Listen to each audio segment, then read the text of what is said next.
Hello everyone, I am Anirudh Tiwari, the Director and Chief Mentor of Dronacharya Civil Services Academy. Welcome to our YouTube channel where we offer resources and guidance to those aspiring to become civil servants. जैसा कि आप सब जानते हैं कि आज लाला लाजपत राय जी की जयंती है, बर्थ एनिवर्सरी, और भारतीय इतिहास के अंतर्गत एक बहुत महत्वपूर्ण टॉपिक है, खासकर civil services exam, state public service exams and other competitive exams like SSC, railways, employee selection boards, and also for UGC NET जो कैंडिडेट इतिहास विषय से UGC नेट देते हैं, उस दृष्टिकोण से भी ये महत्वपूर्ण टॉपिक है। तो आज हम अध्ययन करेंगे लाला लाजपत राय जी के बारे में। फ्रीडम फाइटर, राजनेता, इतिहासकार, वकील और लेखक रहे लाला लाजपत राय की आज जयंती है। अंग्रेजों की गुलामी से देश को मुक्त करवाने के लिए उन्होंने अहम योगदान दिया। अंग्रेजों की लाठियों के हमले में वो बुरी तरह घायल हुए थे, जिसके बाद उनका निधन हो गया था। लाला लाजपत राय, जिन्हें पंजाब का शेर भी कहा जाता है, ब्रिटिश राज के दौरान भारतीय स्वतंत्रता आंदोलन के प्रमुख नेता थे। वो एक राजनीतिक कार्यकर्ता, वकील और लेखक थे, जिन्होंने भारतीयों के अधिकारों के लिए लड़ाई लड़ी और भारत में ब्रिटिश शासन को समाप्त करने के लिए अथक प्रयास किया। उनका जन्म 28 जनवरी 1865 को डुडी के पंजाब, भारत में हुआ था। वो मुंशी राधा किशन आजाद और गुलाब देवी के सबसे बड़े पुत्र थे। उन्होंने अपनी प्रारंभिक शिक्षा हिसार के सरकारी हाई स्कूल में प्राप्त की, जहां उन्होंने अकादमिक रूप से उत्कृष्ट प्रदर्शन किया और अपनी बुद्धिमत्ता और नेतृत्व कौशल के लिए जाने जाते थे। अपनी शिक्षा पूरी करने के बाद उन्होंने वकील बनने का फैसला किया और 1886 में वे कानून की परीक्षा उत्तीर्ण की और हिसार में वकालत करने लगे। उन्होंने जल्दी एक कुशल वकील के रूप में ख्याति प्राप्त कर ली और जल्दी इस क्षेत्र के सबसे सम्मानित कानूनी दिमागों में से एक बन गए। अपनी वकालत के अलावा लाला लाजपत राय भारतीय स्वतंत्रता आंदोलन में गहराई से शामिल थे। वो भारतीय राष्ट्रीय कांग्रेस के सदस्य थे और बाल गंगाधर तिलक और बिपिन चंद्र पाल के साथ लाल बाल पाल तिकड़ी के नेताओं में से एक थे। 1893 में कांग्रेस के लाहौर अधिवेशन के दौरान उनकी मुलाकात एक अन्य राष्ट्रवादी बाल गंगाधर तिलक से हुई और दोनों आजीवन सहयोगी बन गए। राय, तिलक और बिपिन चंद्र पाल ने 1905 में लॉर्ड कर्जन द्वारा बंगाल के विवादास्पद विभाजन के बाद स्वदेशी वस्तुओं के उपयोग और जन आंदोलन की जमकर वकालत की। लाला लाजपत राय की राजनीतिक सक्रियता भारतीयों के अधिकारों और ब्रिटिश शासन से भारतीय स्वतंत्रता की आवश्यकता पर केंद्रित थी। वह किसानों और श्रमिकों के अधिकारों के प्रबल समर्थक थे और उनकी जीवन स्थितियों में सुधार के लिए अथक संघर्ष किया। उन्होंने भारत में शिक्षा प्रणाली में सुधार के लिए भी काम किए और भारत के प्रति ब्रिटिश सरकार की नीतियों के मुखर आलोचक थे। 1885 में राय ने लाहौर में दयानंद एंग्लो वैदिक स्कूल की स्थापना की और जीवन भर एक प्रतिबद्ध शिक्षाविद बने रहे। वर्ष 1907 में लाला लाजपत राय को उनकी राजनीतिक सक्रियता के कारण गिरफ्तार कर लिया गया और मांडले यानी वर्तमान म्यांमार में निर्वासित कर दिया गया। उन्होंने एक वर्ष निर्वासन में बिताया। इसी दौरान उन्होंने the history of the Indian national movement नामक पुस्तक लिखी। जिसमें भारतीय स्वतंत्रता आंदोलन के इतिहास और भारतीय लोगों के संघर्षों का विवरण दिया गया है। वर्ष 1908 में वे भारत लौट आए और अपनी राजनीतिक सक्रियता फिर से शुरू की। वो भारत के प्रति ब्रिटिश सरकार की नीतियों के मुखर आलोचक बने रहे और भारतीय स्वतंत्रता के प्रबल समर्थक थे। वर्ष 1913 में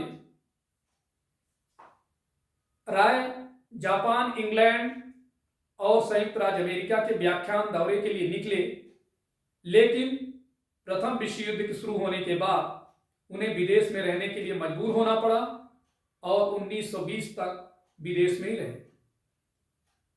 वे अपनी यात्रा के दौरान कई प्रवासी समुदायों से भी मुलाकात की और वर्ष 1917 में न्यूयॉर्क शहर में अमेरिका की इंडियन होम रूल लीग की स्थापना की। वर्ष 1919 में लाला लाजपत राय को उनकी राजनीतिक सक्रियता के लिए फिर से गिरफ्तार किया गया और जेल में डाल दिया गया। उन्हें 1920 में जेल से रिहा कर दिया गया और इसके तुरंत बाद वे 1920 में कलकत्ता में अपने विशेष सत्र के दौरान भारतीय राष्ट्रीय कांग्रेस के अध्यक्ष के रूप में चुने गए, जिसमें महात्मा गांधी के असहयोग आंदोलन की शुरुआत हुई। बाद में उन्हें 1921 और 1923 तक जेल में रखा गया।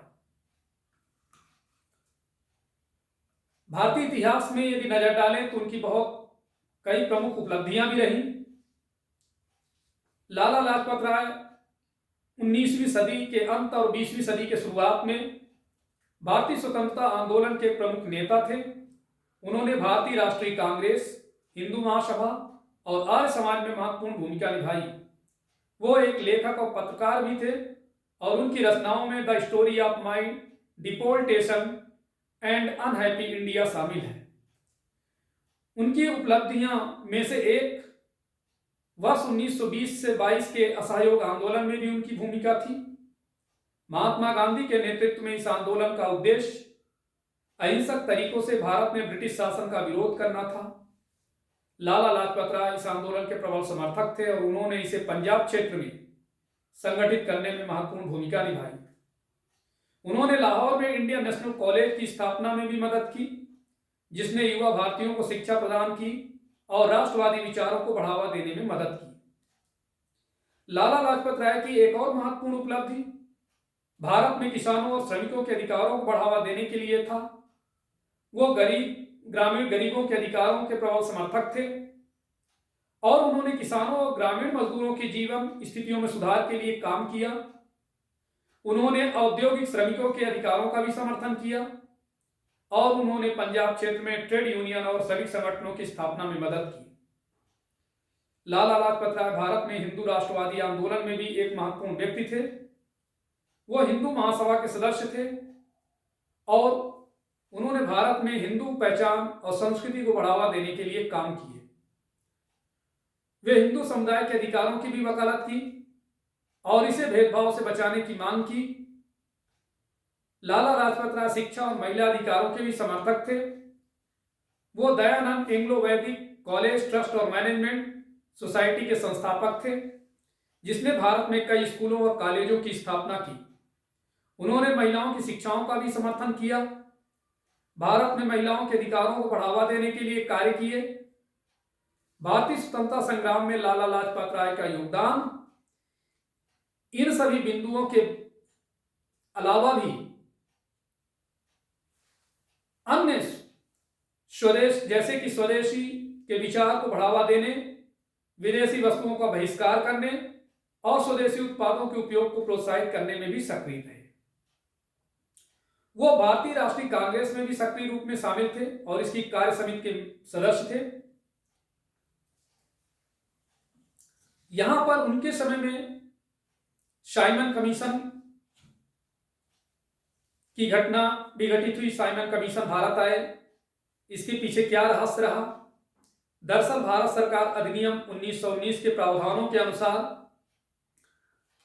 शासन व्यवस्था की प्रगति का अध्ययन करने और नए कदमों का सुझाव देने के लिए तत्कालीन प्रधानमंत्री स्टैनली बॉल्डविन के काल में ब्रिटिश सरकार द्वारा 8 नवंबर 1927 को 7 सदस्यीय भारतीय वैधानिक आयोग की स्थापना की गई थी। भारत में साइमन कमीशन की शुरुआत वर्ष 1928 में सर जॉन साइमन द्वारा ही की गई थी, जिसे साइमन कमीशन नाम दिया गया। इसमें 7 ब्रिटिश पार्लियामेंट मेंबर थे, लेकिन कोई भी भारतीय सदस्य इसमें नहीं शामिल था। इस कमीशन को इसलिए बनाया गया ताकि मॉन्टेग्यू चेम्सफोर्ड में सुधार की जांच करें। 3 फरवरी वर्ष 1928 को साइमन कमीशन भारत आया, जिसका इंडियन नेशनल कांग्रेस समेत पूरे देश ने विरोध किया। इस दौरान साइमन कमीशन वापस जाओ के नारे भी लगे। पंजाब में लाला लाजपत राय इस विरोध प्रदर्शन का नेतृत्व कर रहे थे, लेकिन लाहौर पुलिस के एसपी जेम्स ए स्कॉट के नेतृत्व में लाठीचार्ज कर दिया गया, जिसमें इनको बहुत चोटें आई और वो हॉस्पिटल में 18 दिनों तक भर्ती रहे और अंततः 17 नवंबर वर्ष 1928 को उनका निधन हो गया। उनकी मृत्यु भारतीय स्वतंत्रता आंदोलन में एक महत्वपूर्ण मोड़ थी और भारतीय स्वतंत्रता के लिए उनके बलिदान को आज भी याद किया जाता है। उन्हें भारतीय लोगों के नायक और ब्रिटिश शासन के खिलाफ प्रतिरोध के प्रतीक के रूप में याद किया जाता है। उनकी राजनीतिक सक्रियता और नेतृत्व ने भारतीय स्वतंत्रता आंदोलन में महत्वपूर्ण भूमिका निभाई और उनकी विरासत आज भी भारतीयों को प्रेरित करती है। वो किसानों और श्रमिकों के अधिकारों के प्रबल समर्थक थे और उनकी जीवन स्थितियों में सुधार के लिए अथक संघर्ष किया। उन्होंने भारत में शिक्षा प्रणाली में सुधार के लिए भी काम किया और भारत के प्रति ब्रिटिश सरकार की नीतियों के मुखर आलोचक भी थे। भारतीय स्वतंत्रता आंदोलन में उनके योगदान को कई लोगों ने मान्यता दी है और उन्हें एक सच्चे देशभक्त के रूप में याद किया जाता है, जिन्होंने अपने देश की आजादी के लिए अपना जीवन बलिदान कर दिया। कुल मिलाकर देखिए, उनके राजनीतिक जीवन, उनका सफरनामा से क्या निष्कर्ष निकलता है, इस पर नजर डालें। निष्कर्ष यह है कि पंजाब के शेर लाला लाजपत राय एक सच्चे नेता थे, जिन्होंने अपना जीवन भारतीय स्वतंत्रता के लिए समर्पित किया। वो एक राजनीतिक कार्यकर्ता, वकील और लेखक थे, जिन्होंने भारतीयों के अधिकारों के लिए लड़ाई लड़ी और भारत में ब्रिटिश शासन को समाप्त करने के लिए अथक प्रयास किया। उनकी विरासत आज भी भारतीयों को प्रेरित करती है और उन्हें हमेशा भारतीय लोगों के नायक के रूप में याद किया जाएगा। उनकी मृत्यु भारतीय स्वतंत्रता आंदोलन के लिए एक दुखद क्षति थी, लेकिन उनका बलिदान व्यर्थ नहीं गया। उनकी विरासत उन अनगिनत लोगों के माध्यम से जीवित है जो भारतीय लोगों के अधिकारों और भारतीय स्वतंत्रता के लिए लड़ना जारी रखते हैं। लाला लाजपत राय को एक सच्चे नेता और ब्रिटिश शासन के खिलाफ प्रतिरोध के प्रतीक के रूप में हमेशा याद किया जाएगा। अंत में लाला लाजपत राय के शब्द आज भी सत्य लगते हैं, राष्ट्र व्यक्ति से बड़ा है, राष्ट्र की सेवा व्यक्ति का सर्वोच्च कर्तव्य है। उन्हें हमेशा एक सच्चे देशभक्त के रूप में याद किया जाएगा, जिन्होंने अपने देश की आजादी के लिए अपना जीवन बलिदान कर दिया। मैं उन विद्यार्थियों को सजेस्ट करना चाहता हूं जो civil services and state PCS जैसे एग्जाम्स की प्रिपरेशन में लगे हैं।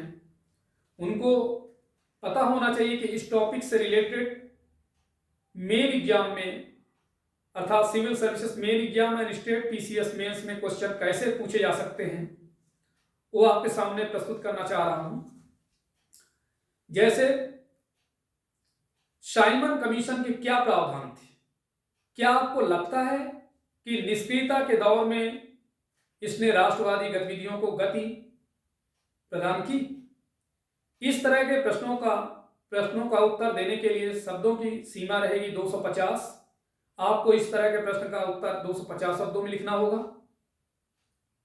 इसके अलावा कुछ एक और प्रश्न क्रिएट हो सकता है, जैसे स्पष्ट कीजिए कि भारतीय राष्ट्रीय कांग्रेस के कराची और लाहौर अधिवेशनों से किस प्रकार राष्ट्रीय आंदोलनों की दिशा में परिवर्तन आया। इस तरह के प्रश्न को उत्तर आपको 150 शब्दों में देना है। तो ये लिखने की आपको अभ्यास करनी है। अंततः आज इतना ही। आप सबको बहुत बहुत धन्यवाद।